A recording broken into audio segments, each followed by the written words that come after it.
This last year in Atlanta, it's been a little tough because, you know, like, Atlanta's a turned up city. Atlanta, we're very out. I mean, from the water boys to the regular shoppers to the party goers to the restaurants to just average working people, you know what I'm saying? We just like to be out, you know, and we just had to be shut down. The pandemic in Atlanta was definitely like it was anywhere. I think it was just a scary time, and it still is a scary time, especially when you have young children. A lot of kids missed out on so many great experiences, and there's nothing we can really do about it. We just have to kind of make the best of it. I really was home.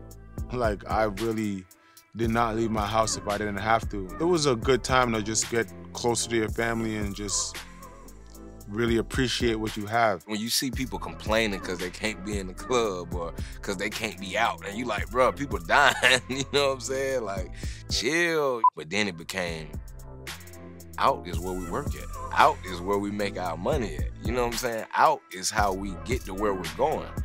And once they shut that down, Atlanta was depressing. I was really going through it, crying to my fans, and I told them, I confessed to them, and I said, listen, we need to stop taking things for granted, because I remember days when I used to complain, I have too much shows, I'm tired, I gotta fly, or I gotta go to Africa, I gotta leave from Jamaica and go to Atlanta. When it was taken away from me, when God stand up and say, okay, and just stop the world, I was like, God, I never meant it like that.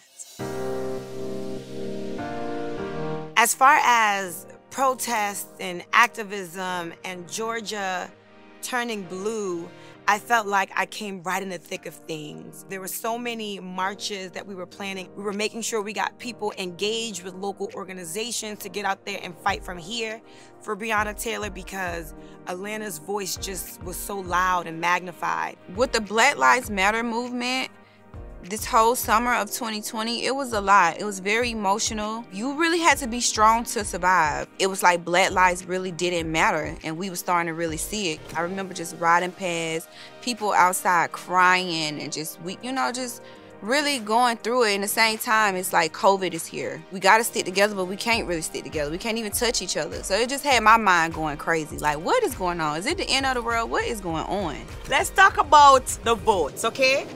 And if we're gonna talk about the votes, let's talk about my hair and the hair color, okay? Because Georgia officially went blue. Seeing Georgia go blue, it was so like surreal. It was just like, yes, we're out here, like people are doing the work, and it made you feel like a part of something. It made you feel like you really mattered at that point. I was so determined to vote like I was this past election.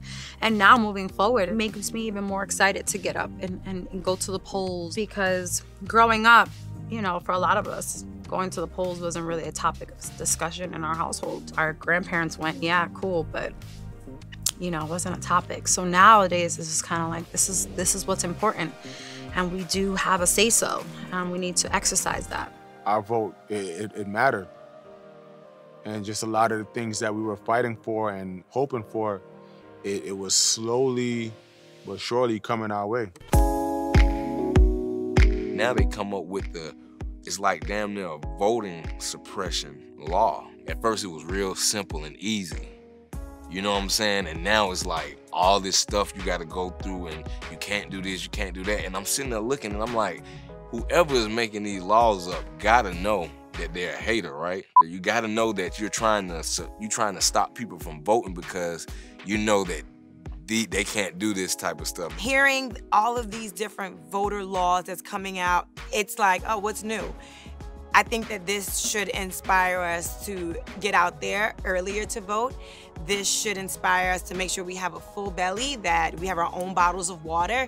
I think that this should encourage us to be knowledgeable about what the laws are, so that we're not pulled off a line and arrested for the most simplest, you know, of things. I think it's just set up that way so that we can be discouraged. And trust me, in Atlanta, the club lines be around the corner. If you could wait in a club line, you could wait at a poll line. So it's just prioritizing. Just twerk if you have to on your way to the polls. It's pretty easy, you know? Just might take longer, but you ain't gotta pay to get in.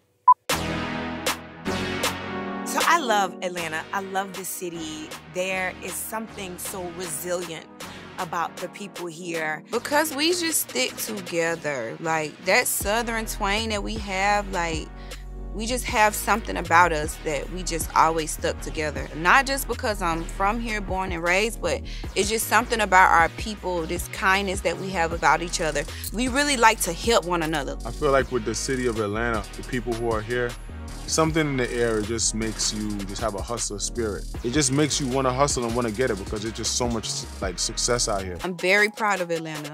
When that plane land and I get off that plane and I'm in Atlanta, I just feel good. I feel like I can fly. I feel like I can make millions and millions of more dollars. Like, I just feel like it's the land of opportunity. I just want to hug it. Like, I'm very proud of Atlanta. If you like that video, subscribe to VH1's Love and Hip Hop YouTube channel for more.